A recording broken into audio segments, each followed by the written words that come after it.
മുകേഷേട്ട എന്നെ പറ്റിക്കുന്നതായിരുന്നു സ്ഥിരം ജോലി.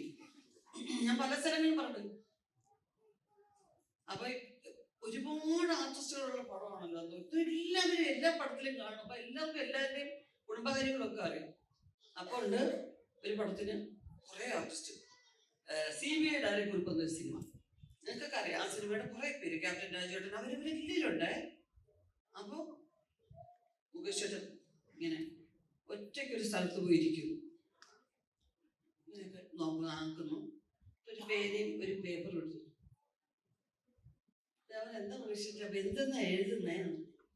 ഋഷി എല്ലാവരും എന്നെ കളിയാക്കുന്നു. ഋഷി എനിക്ക് പാട്ടൊക്കെ എഴുതണം. ഋഷി കണ്ടില്ലേ, നമ്മുടെയൊക്കെ നാടക കുടുംബമല്ലേ, എനിക്ക് പാട്ടൊക്കെ എഴുതണമെന്ന് ഭയങ്കര ആഗ്രഹമുണ്ട്. പക്ഷെ അവരൊക്കെ പറയുന്നു മുകേഷ് പാട്ട് എഴുതുന്നു, ഇവിടെ പാട്ട് എഴുതാനൊന്നും ആളില്ല, വലിയ വയലാറെന്നാണ് വിചാരം എന്നൊക്കെ പറയുന്നു. അപ്പോൾ ഉടനെ എനിക്ക് സെന്റിമെന്റ്സ് വരും. നമ്മൾ ആര് പറഞ്ഞു മുകേഷേട്ട അങ്ങനെ പറയാൻ? പിന്നെ ഇവരാണോ തീരുമാനിക്കുന്നത്? മുകേഷേട്ട എഴുത്, മുകേഷേട്ട എഴുതിട്ട് എന്നെ വായിച്ച് കേൾപ്പിക്കും. ഞാനൊരു വലിയ സപ്പോർട്ട് ചെയ്ത് വലിയൊരാളായിട്ട് നിൽക്കുക. അപ്പോഴീ ഒറിജിനൽ സ്വഭാവത്തെ കുറിച്ച് ഞാൻ മറന്നു പോന്നു. പിന്നെ ഞാൻ പറ്റിപ്പോകും. ശരി ഋഷി ഇങ്ങനെ എഴുതി. എന്നിട്ട് ഋഷിന്റെ കളിയാക്കത്തില്ല. ഇല്ലേട്ടാ കളിയാക്കത്തില്ല.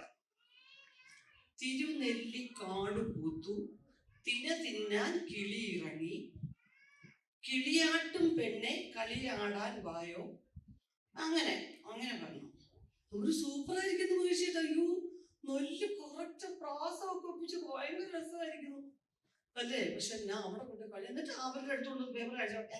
ഇങ്ങനെയൊക്കെ അവരുടെ എക്സ്പ്രഷൻ കേട്ടോ. പക്ഷെ പറഞ്ഞില്ലേ എന്നെ കളിയാക്കുന്നു. ഞാൻ പറഞ്ഞു മുകേഷേട്ടാ അവരെയൊന്നും ഭാഗവയ്ക്കാണ് മുകേഷേട്ടാ, ഞാൻ ട്യൂൺ ചെയ്യട്ടെ ചേട്ടാ. അപ്പൊ ഇവർക്കൊക്കെ അറിയാൻ കേട്ടോ ഈ ഡ്രാമ. അവിടെയാണ് എന്റെ നാണക്കേട്. അപ്പൊ ഞാൻ ശരി ചേട്ടാ ഇങ്ങനെ പലരും തിരുനെല്ലിക്കാട് പൂത്തു എന്തൊരു നല്ല ട്യൂൺ. ഞാൻ പറഞ്ഞു പോവാൻ എന്തൊരു നല്ല ട്യൂൺ. ചേട്ടാ ഇത് സൂപ്പർ ആയിരിക്കുന്നു ചേട്ടാ, നന്നായിരിക്കുന്നു. ആണല്ലേ ഉർവശി? ഇത് ഉർവശി വെച്ചോ, ആരെയും കാണിക്കല്ലേ, എനിക്ക് പരിഹാസം കേൾക്കാൻ വയ്യ ഉർവശി. നമ്മുടെ ഒന്നും കുടുംബത്തിന്റെ വാല്യൂ ആർക്കും അറിയണം. അപ്പൊ ഞാൻ ഭദ്രമായിട്ട് ഞാൻ ഓരോരുത്തർക്കും നിങ്ങൾ കേട്ടോ മുകേഷിന്റെ പാട്ട്? ഇല്ല, അവർക്കൊക്കെ അറിയാം കേട്ടോ. ബഹദൂറങ്ങൾ മാത്രം അടുത്ത ഡയലോഗ് ഏതാണെന്ന് നോക്ക്, മുകേഷിന്റെ പാട്ട് നോക്കിക്കൊണ്ട് നടക്കാതെ. അപ്പൊ ഞാനിത് വെച്ചു. എന്നിട്ട് ഞാൻ തന്നെ തിരുനെല്ലിക്കാട് പൂത്തു തിനായി സൂപ്പറായിരുന്നു. പിറ്റേന്ന് രാവിലെ ഞാൻ അവിടെ എറണാകുളത്തോട്ട് പോവാ വേറൊരു പടത്തിന്റെ ഷൂട്ടിങ്ങിന്. വണ്ടി കയറിയിരുന്നപ്പോ നേരത്തെ പറഞ്ഞ കുട്ടപ്പൻ, അന്നത്തെ ഒരു മുഖ്യമന്ത്രി കരുണാകരന്റെ പൈലറ്റായിട്ട് പോയ കുട്ടപ്പന്റെ വണ്ടിയാ. അപ്പൊ പെട്ടെന്ന് കൊണ്ടുവന്ന് വിടും, ഭയങ്കര സ്പീഡാ. ഇതിന്നോട് 5 മിനിറ്റ് ഞാൻ പറഞ്ഞു കുട്ടപ്പ പാട്ടിട്ടു. കുറെ പാട്ടുകൾ ഇങ്ങനെ വന്ന് അടുത്തത് ഒരു പാട്ട് കാസറ്റാ, യേശുദാസും ഇതും ചേർന്ന് ആലപിക്കുന്ന ഗാനം എന്ന് പറഞ്ഞ് നേരത്തെ കാസറ്റ് ഇറങ്ങുമല്ലോ. ദാസേട്ടനും വേറെ തിരുനെല്ലിക്കാട്. അയ്യോ അതിനിടയ്ക്ക് ഈ പാട്ട് സിനിമയിലെടുത്തോ? എന്ത് ചോദിച്ചു? ഏത് പാട്ട് ചേച്ചി?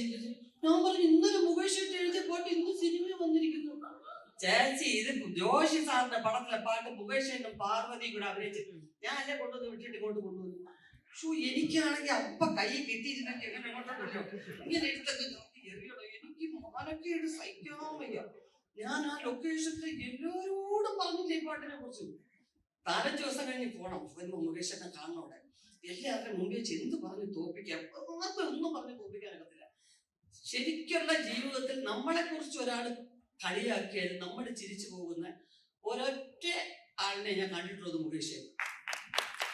സത്യത്തിൽ ഹ്യൂമർ അവതരിപ്പിക്കുന്ന, സിനിമയിൽ അവതരിപ്പിക്കുന്ന ഒരുപാട് പേരെ ഞാൻ എല്ലാ ഭാഷയിലും കണ്ടിട്ടുണ്ട്.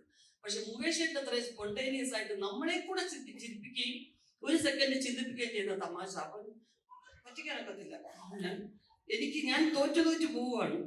ഈശ്വര ആരെങ്കിലും എന്തെങ്കിലും ഒരു വഴി കാണാൻ പറഞ്ഞു ചെന്നുടനെ ലൊക്കേഷൻ ഗുഡ് മോർണിംഗ് പാട്ടപ്പട മുകേഷിന്റെ ഓരോരുത്തർ. പക്ഷെ എനിക്ക് അറിഞ്ഞൂടാ, എനിക്ക് അപ്പോഴേ അറിയാം വേറെ സിനിമയിലെ പാട്ടാണ്, ഞാൻ ചുമ്മാ അഭിനയിച്ചതാണ്.